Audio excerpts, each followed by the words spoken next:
Joining us right now is Senator Gregg of New Hampshire. He's the ranking member of the Budget Committee. And, Senator, very strong words from the president. Now what happens? Well, actually, he's wrong. He's not right. Pushing through the health care plan, which passed the Senate, which is what they're trying to do using reconciliation to buy votes in the House, is wrong. It's bad for the health of this country from a standpoint of fiscal policy. It's bad for the health of this country from a standpoint of everybody seeing their doctor and getting the type of care they want. This is a $2.5 trillion bill. It's the biggest expansion in the size of this government in our history. It will put the government basically into the business of deciding what doctors you see, how you see them, when you see them, and what they do when they see you. Doing it for the people. This is not good policy. Doing it for the people, Judd. Judd. Should not pass it. Doing it for the people, Judd. Well, you know, obviously there's some people who want a single-payer system in this country, and this is the road for those the roadmap to get there. Right. But I don't happen to believe, you know, the real issue here, beyond the question of what it's going to do to our health care in this country, is what it's going to do to our fiscal policy. I mean, we are facing a doubling of our debt in 5 years, a tripling of our debt in 10 years. We're basically running ourselves off the road as a nation from the standpoint of fiscal policy. And then you're going to raise the size of the government by $2.5 trillion?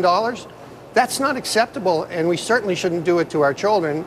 And as keepers sort of the flame of this nation's fiscal responsibility and solvency, we should not do it as a Congress. So I don't agree with the president on this point. Senator, let's pretend for a moment they get it done. Let's say they get it done in the next couple of weeks. It's a good chance they may, too. Right. Let's not pretend. They now have this thing tracked so that if they can pass the Senate bill in the House, and the way they do that is by going around to liberal constituencies and buying their votes by saying they're going to do reconciliation in the Senate and change it. But once they pass that big bill in the House, the 2,700-page bill, game's over. It's done. The president signs it. So you're not one of the Republicans who comes on and says they don't have the votes. You think they do have the votes? I don't know if they have the votes. I do know that we're at serious risk that they, that they may get the votes. All they need is a majority in the House. And as a very practical matter, they've got the very attractive opportunity to go to various liberal groups and say, listen, down the road we'll change this so it even becomes a worse bill. By the way, that's what they're proposing, expanding the cost of it even further. You just vote for this and send it to the president so he can sign it. And of course, once he signs it, it takes 67 votes to repeal it. Now, we'll do everything we can to repeal it, I assure you, once he signs it, but it's going to be a tough road. That was my question. What would the repeal process look like in your view? Well, to begin with, I think the next election would be all about this issue. I can't imagine that there would be any other issue on the agenda unless, unfortunately, we went into some sort of terrorist event here, which, God forbid, should happen, that the American people would be focused on. Because this would be such an overwhelming event in the culture of the country, both from a standpoint of fiscal policy and health policy. 2 months ago, I heard that we spent too much time on this and we needed to get to jobs, but then we spent the last 2 months on this again. So when this happens, then you're pushing it. We're going to be doing this till November at least. Well, we're going to be doing it for the rest of our lives. So then it still won't be jobs. So yeah, so then it still won't be. When do we get to the jobs thing, or we?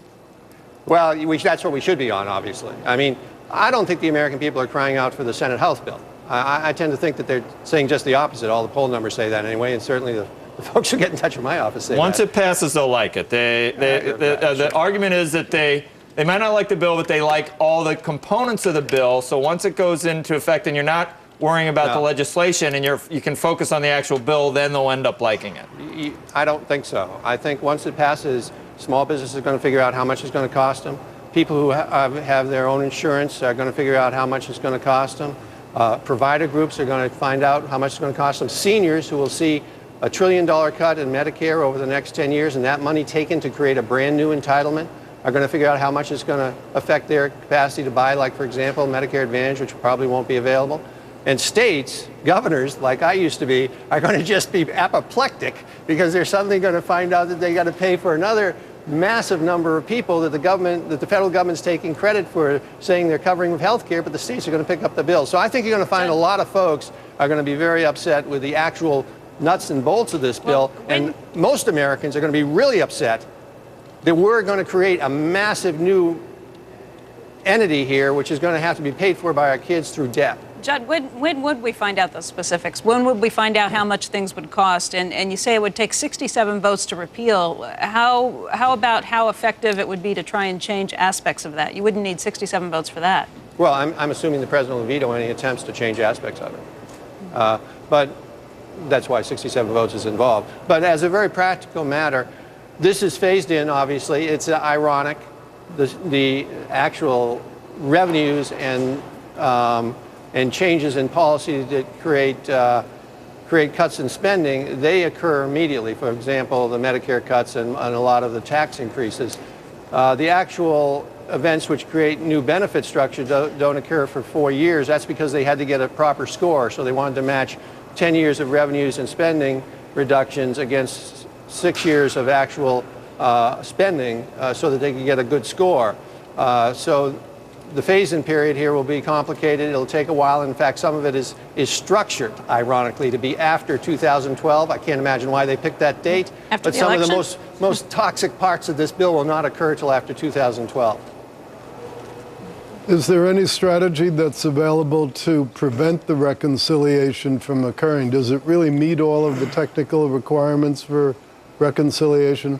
Well, I think, no, it doesn't. And reconciliation will be a heavy lift here in the Senate, but I don't think that's the issue. I think people are getting all focused on this reconciliation thing. That's not the issue. They're using reconciliation to pass the great big bill. Once they pass the great big bill, I wouldn't be surprised the White House didn't care if reconciliation passed. I mean, why would they? They got the big bill. So, you know, if you're in the House and you're a Democrat who's saying, well, I'm going to vote for this because I'm going to get a reconciliation bill, I would think twice about that. First, because procedurally it's going to be hard to put a reconciliation bill through the Senate. And secondly, because I'm not sure there's going to be a lot of energy to do it coming from the president or his people. So if there is no reconciliation, if reconciliation doesn't make it through the Senate, it doesn't matter because the House would have already passed what has made it through the Senate, and that would be the bill that would be the final bill that the president signed? Yeah, the House would have passed the big enchilada, you know? The asteroid would have hit Earth. So reconciliation is moot. In my opinion, reconciliation is an exercise for buying votes, which once they get the votes, they really don't need it. Just to convince the House members it's safe. The water is safe. It's a massive cornhusker, whatever they called it, you know. We spoke to you last week and we talked about the Byrd rule and whether, you know, what's going to be extraneous and how it could be Swiss cheese. You sound like in your own head, you think this is going to happen. No, I think what's going to happen is that hopefully the American people will wake up, call their House members and say, please don't vote for this monstrosity.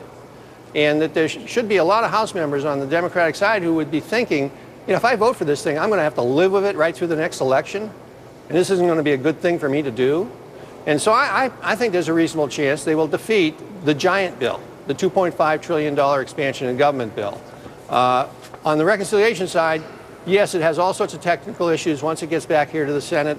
Certainly, people like myself who will aggressively use the rules to try to address its failures will try to punch holes in it where we see problems, and I think we'll be rather successful. So I don't think what they represent in the House will be the reconciliation bill, will be actually what passes the Senate in any event. But as a practical matter, if they vote for this big bill, and that's the point I'm trying to make, and I think you appreciate it, really, what incentive does the president have for even doing the reconciliation bill? He's just will have signed the biggest bill in the history of this country, the most dramatic expansion of the government in the history of this country, and the biggest readjustment of our social culture relative to public policy, relative to health in the history of our country. And we're often running towards a single-payer system with a government we can't afford.